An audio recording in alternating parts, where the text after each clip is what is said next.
To be or not to be? That is the question. Our revels now are ended. Out. Out, brief candle, life's but a walking shadow. All words written by a man to whom I've devoted a great part of my professional life as an actor, a man responsible for some of the most memorable lines in British literature, William Shakespeare. Now, wouldn't it be wonderful to see those words in their original written form, fresh from his pen? Well, yes, it would, but unfortunately we can't. The truth is that in Shakespeare's day, original manuscripts of plays weren't considered very important. Once they'd served their turn, they were simply thrown away.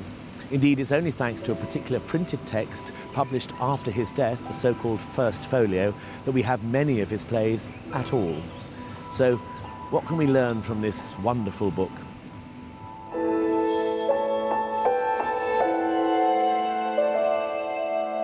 We can learn that he collaborated, worked with his fellow playwrights and actors, that those great words weren't always his. We can learn that his plays changed during his own lifetime. And more controversially, I think we can find out something about Shakespeare the man, his biography.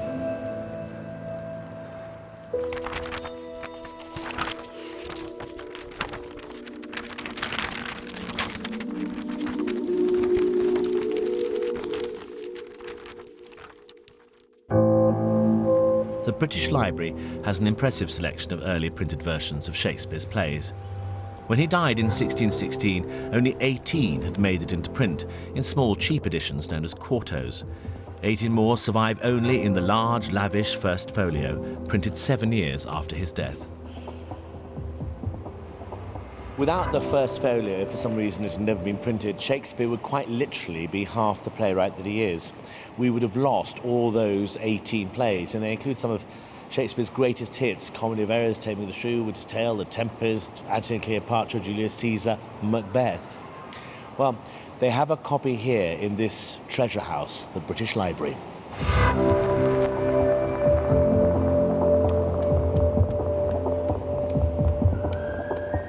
Sonia, this is an enormous privilege for me. It's very exciting. We have Likewise. 4 books in front of us. This big one here is the First Folio, the glorious First Folio. the hero of our story. The publication of this book is the single most important event in the history of the rise of Shakespeare in print, and I would say in the development of Western drama more generally. That's a fairly big claim, isn't it? But it's true. So, who's responsible for getting this together? Because he was dead by this stage, so who was responsible for producing it? Well, the folio names John Hemming and Harry Condell as the prime movers behind this ambitious project. They were Shakespeare's fellow actors and business partners. To make a worthy memorial of their friend, Hemming and Condell not only gathered every single play of his that they could, they also chose to print on a grand scale and at great cost. Next to the labour, it was paper that cost the most, and the word folio means a book in which the paper to be printed on has been folded only once, giving 4 large pages. Folio printing was normally reserved for very important books, mostly Bibles, law textbooks, royal proclamations, and the collected works of religious writers. So the Shakespeare's folio is really groundbreaking. So one of the ways in which Hemming and Condell, or the publishers rather, market the book is by describing the earlier, smaller quarto versions of the plays as somehow faulty. And they use a wonderful phrase right here to describe the earlier editions. You were abused with divers stolen and surreptitious copies, maimed and deformed by the frauds and stealths of injurious impostors. Which is effectively saying you may have the earlier editions. That's all rubbish. But you need the folio if you want to have the words of Shakespeare's as he wrote them. So this is It's a marketing ploy. What the folio promises is the final drafts, the plays of Shakespeare as he wanted them to be seen. But where are those early drafts in Shakespeare's own hand? The pages he would have written as the company rehearsed. The working manuscripts, the lost manuscripts, is what all scholars and editors would love of Shakespeare would love to see. Yes, and we have absolutely no full manuscript of a play, do we? No, scholars and editors started to really look for the lost manuscript in the 18th century and 19th century, and even forged them when they couldn't find them. But is there any real chance that those manuscript pages exist? Well, I've just dug up out of my bookshelves a copy of Hamlet, a modern copy, but it's the rehearsal copy that I used when I did a production of the play at the National Theatre in London about 14 years ago, and it's full of markings. Lines that have been cut here. I don't know quite why, but we moved those 2 lines somewhere else. There's an arrow here. We obviously cut that little half line and then decided to replace it. They're numbers, 1, and there's 1 there, that little separate section. I have no idea actually what they all mean. So it's a bit of a mess and rather difficult to understand even for me. This is exactly what would have happened to Shakespeare's first drafts as soon as the actors got down to work.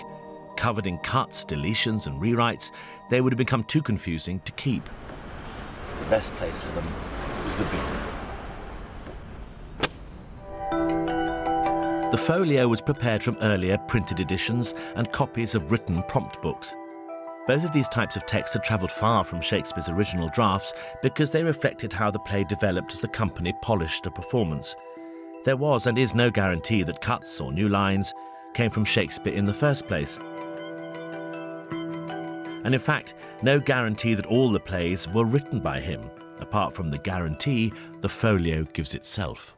At the beginning of this book, it says quite clearly William Shakespeare's comedies, histories and tragedies, and nobody else's. But we know that's not true.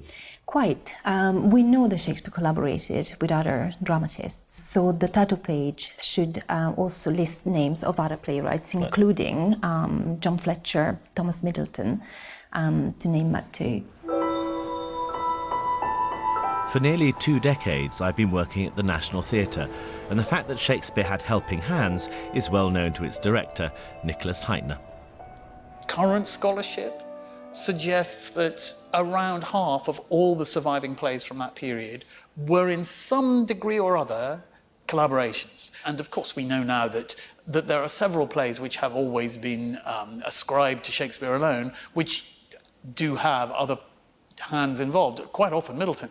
Macbeth, Measure for Measure, do have bits by Middleton. Maybe they were added after Shakespeare died. Maybe they were added for later performances as the audience's taste developed. But collaboration is what they did. That was the norm, wasn't it? It was. The romantic idea of sole authorship would have been mysterious to them.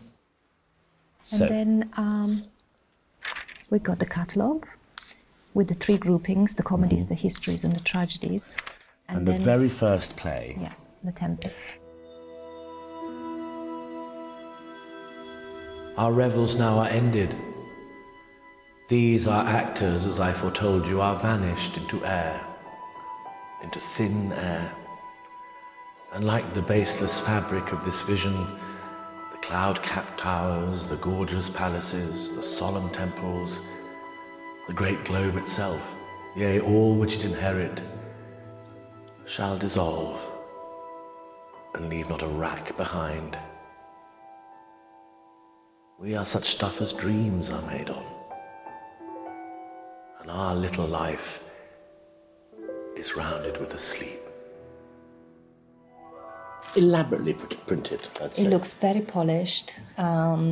There's a pretty ornament at the top of the page, and then generous amount of space for the title. Then crucially, act and scene divisions, which make the play of the text look more classical. Yeah, it's in Latin too, actus primus, scena prima. Scena prima.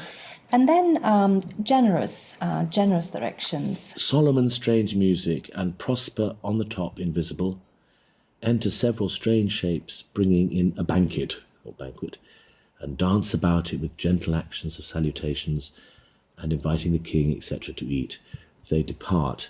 Now that's actually quite elaborate and quite unusual, isn't it? That type of stage direction. That's right. So therefore it's time to present Shakespeare as a slightly different type of writer, isn't it? As a literary dramatist, as opposed to playwright who collaborated with other playwrights and wrote plays for the commercial stage. Now in my head that was a later development, but in fact this is only pretty recently after his death, that they're beginning to present him as That's a right. literary playwright, and indeed as a national playwright. The veneration of Shakespeare as the natural genius and future national poet starts here. So there it is, the First Folio, a quite astonishing collection of Shakespeare's plays. I was trying to work it out recently, but I think I've been associated with about half of them, performing them on radio, on stage and on film. But I'd like to focus on three in particular. His masterpiece, King Lear, the puzzling, mysterious Timon of Athens, but first, Hamlet. There are three versions of Hamlet. We have it in the folio, but it was printed twice in Shakespeare's lifetime in smaller quarto editions, and the British Library has these too.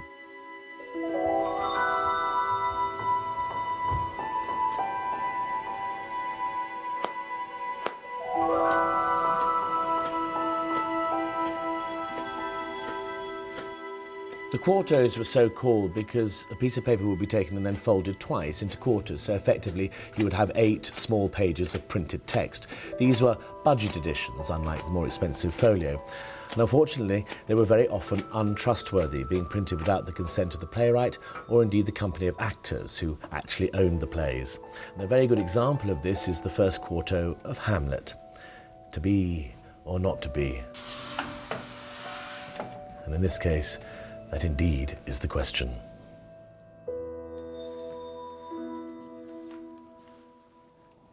The first quarter here, they came out in 1603.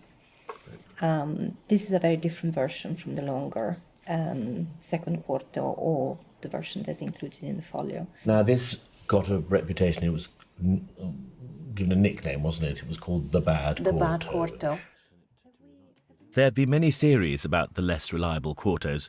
It's been suggested that competing publishers sent reporters to performances to take them down in shorthand, and also that minor cast members were bribed to remember as much of the play as they could.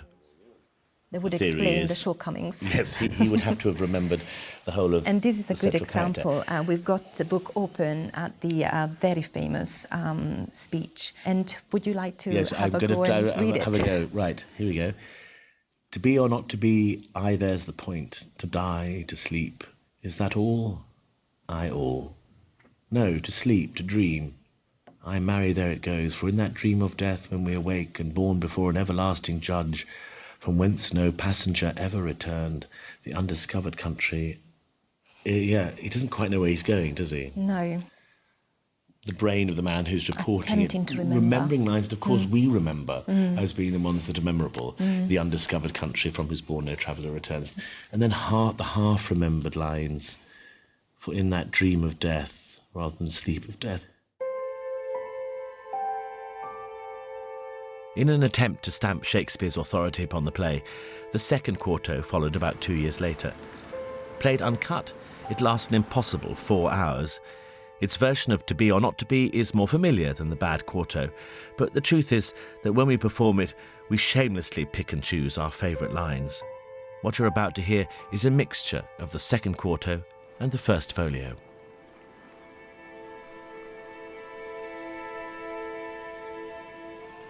To be or not to be? That is the question. Whether 'tis noble in the mind to suffer the slings and arrows of outrageous fortune, or to take arms against a sea of troubles and by opposing end them. To die. To sleep no more. And by a sleep to say we end the heartache and the 1,000 natural shocks that flesh is heir to.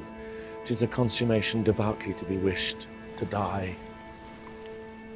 To sleep. To sleep.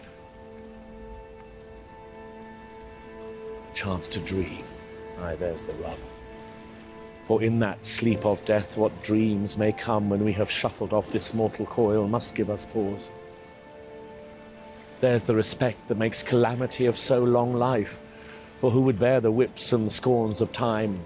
The oppressor's wrong, the proud man's contumely, the pangs of disprised love, the law's delay, the insolence of office, and the spurns that patient merit of the unworthy takes, when he himself might his quietus make with a bare bodkin.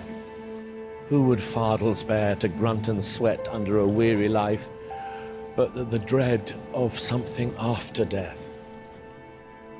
The undiscovered country from whose bourne no traveller returns puzzles the will, and makes us rather bear those ills we have than fly to others that we know not of. Thus conscience doth make cowards of us all, and thus the native hue of resolution is sicklied o'er with the pale cast of thought, and enterprises of great pith and moment with this regard their currents turn awry and lose the name of action.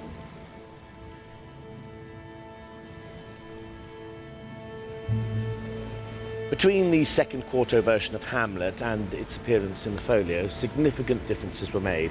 Some passages were taken out, others were added, and we don't know who made those decisions, whether it was Shakespeare alone or whether it was the result of his collaboration with fellow practitioners. After all, in theatre today, there's always considerable negotiation when a new play is put on between the playwright, the director, and the actors. Passages that the playwright might have sweated blood over are taken out in the final version, and other bits are added. But that's always the final stage of the process. What we want to see is Shakespeare at the beginning, Shakespeare in the garret, as it were, and that's simply not possible. Or is it? Now I'm going to move on to another play I want to look at, which is a real puzzle, which is Timon of Athens. Can we find it in the folio? I don't... Now, Timon is a play I'm very, very fond of because I did a version of it at the National Theatre in London, and it's a mess, famously. It's a famous mess. We don't even know whether it was meant to be in the folio in the first place. Not printed before its appearance in the folio, Timon of Athens is a profoundly ugly morality tale about foolishness, ingratitude, and bad faith. It tells the story of a wealthy man who loses all his money and who then asks his friends for help, friends who'd enjoyed his generosity when times were good. Predictably enough, they leave him high and dry. He leaves the city, becomes a recluse, a hermit. He becomes the embodiment of rage and hatred. He becomes this.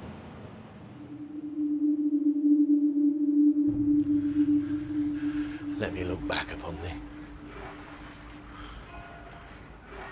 O thou wall that girdles in those wolves, dive in the earth, and fence not Athens. Matrons turn incontinent, obedience fail in children. Slaves and fools pluck the grave wrinkled senate from their bench and minister in their steads. To general filths convert on the instant green virginity, do it in your parents' eyes. Bankrupts, hold fast, rather than render back, out with your knives and cut your trusters' throats. Bound servants steal, large-handed robbers your grave masters are, and pill by law. Maid, to thy master's bed, thy mistress is of the brothel. Son of 16, pluck the lined crutch from thy old limping sire, with it beat out his brains. The writing is vital, full-throated, but Timon of Athens is almost impossible to play because Timon's torrent of bile goes on for what seems like an eternity. I've always imagined Richard Burbage, the man for whom Shakespeare probably wrote this part, saying to his colleague, "For God's sake, give me a rest. You can't do this to me. I can't sustain this for a whole hour. Do what you do with other characters and give me a rest around about the fourth act." So what we have here, although it might look finished in the first folio, is, I think, a draft. And not all Shakespeare's work. Timon was a collaboration with Thomas Middleton, whose stock in trade was sly and bitter satire. The first half of Timon is mostly his work. The second half is mostly Shakespeare. So why is it unfinished? What went wrong? Timon of Athens is the odd one out in the folio. It certainly seems, when you're working on it, that it can never have hit the stage. And it doesn't add up, it doesn't fit together. Once upon a time, it was thought that it was so fragmented and disintegrated because it in some way reflected Shakespeare's inner life, that he must have been undergoing some kind of nervous breakdown. More recent scholarship has established pretty well comprehensively that it's a collaboration between Shakespeare and Middleton, but it doesn't feel like it's a collaboration that they ever took to the final stage. It feels as if somebody, maybe the two writers themselves, maybe the rest of the company, said, this isn't working. we're going to shelve it. You feel Shakespeare get into gear in the second half when Timon has been exiled to a kind of literal and spiritual wasteland. But even when Shakespeare gets into gear, it feels experimental. It feels as if he hasn't pulled it into the kind of shape he would expect it to be in to get onto the stage. The gods confound, hear me, you good gods all, the Athenians both within and out that wall, and grant as Timon grows, his hate may grow to the whole race of mankind, high and low. Amen.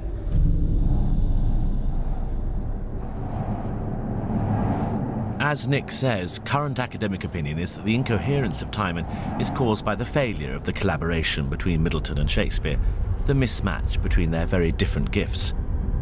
But it's in the play's second half, the vast majority of which was Shakespeare's work, that Timon loses its way.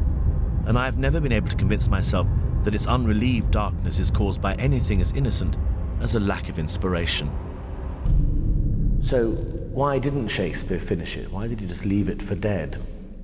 To my inexpert eye, it looks potentially like rather a good play, but it must have been very depressing to write.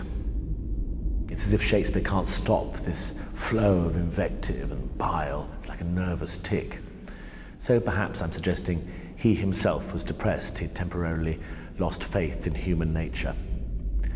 Which brings me to King Lear, a play written around the same dark period.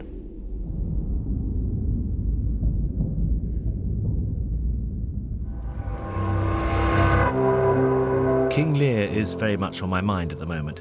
He's who I'm playing at the National Theatre. Lear tells the story of an aging king of Britain who decides to divide his kingdom between his three daughters according to how much love they profess for him.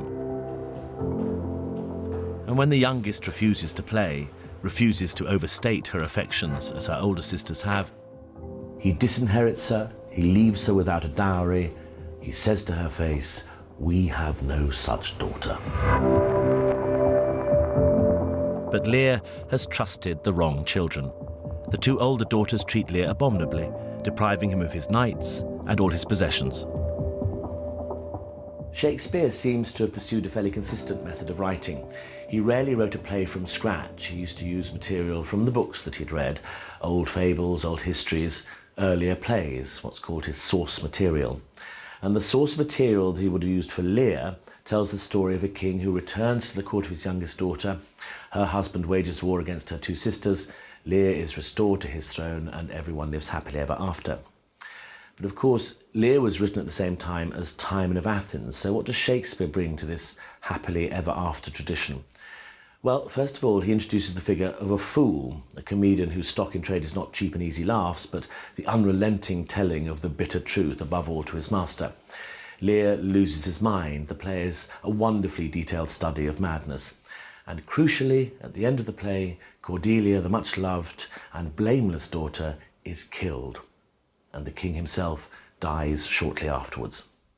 Shakespeare obliterates the happy ending entirely. I think the thing that is shocking to me still is the violence in the play, the cruelty of it. It is a truly dark play, and I think we've shared that vision of the play from the beginning. And you know, I'd always wanted the violence in the play to ring true to a contemporary audience and to... I mean, he deliberately changed the end so he kills Cordelia from the source material. That seems to be the most savage rewriting of a source material that I can think of. And I just think I wonder whether he was going through a bad patch. I mean, I know it's a dangerous game to play, but I cannot believe that you do something so violent to your source material as that without a personal investment of some kind. Do you think he was going through a bad patch? It'd be foolish to assume that there is no connection between biography and art.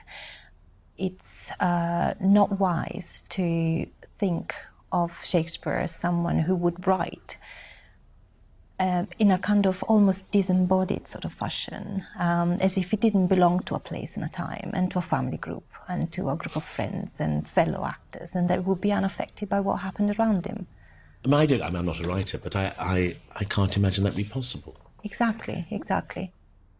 As soon as you begin to compare the final scenes in the quarto, published in 1608, and the folio, the differences are striking. Shakespeare or someone has rewritten, moved lines around, changed them completely.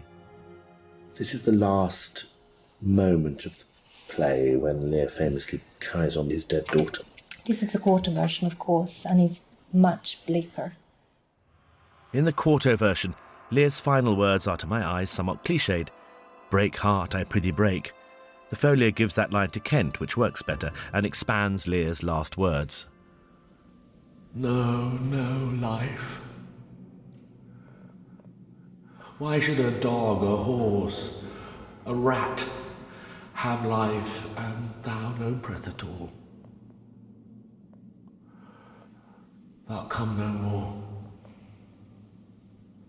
Never, never, never, never, never. Thank you, sir. These are the folio only lines that make the ending so different. Thank you, sir. Do you see this? Look on her, look on her lips, look there, look there. And in the folio, a lot more attention is given to the sense of hope that there might be a world elsewhere for this father and his daughter, because he sees something that maybe we're not able to see Yes, at I mean, that moment. it depends how you read the look there, doesn't it? Yes, as you say, it could be seeing something. His last lines in the folio, in the version that we do, is actually about Lear going, "Just look at that. That is what life means. A dead child." Look on her, look. Her lips. Look there. Look there. But what has this rewriting achieved? Sonia thinks the later folio text is less bleak, but I think it could be bleaker still. And that's the greatest irony of all. For all our yearning for those lost first drafts, what we have, even if we stick to only one version, can be endlessly reinterpreted. Lear as a text remains an absolutely unsurpassed, extraordinary piece of heightened poetic writing. Probably the greatest I've ever read and I've ever worked on. This is a piece of work that it's like a giant lump of clay to a degree, written, it's given to you by a man of the theatre, not by a poet necessarily, but by someone who was used to going in and rehearsing plays and making alterations depending on the situation, depending on the environment, in a sense depending on the production. There is no such thing as the King Lear and the Tempest. It's a Tempest, a King Lear. You have to start from the point of view that this is an interpretive act.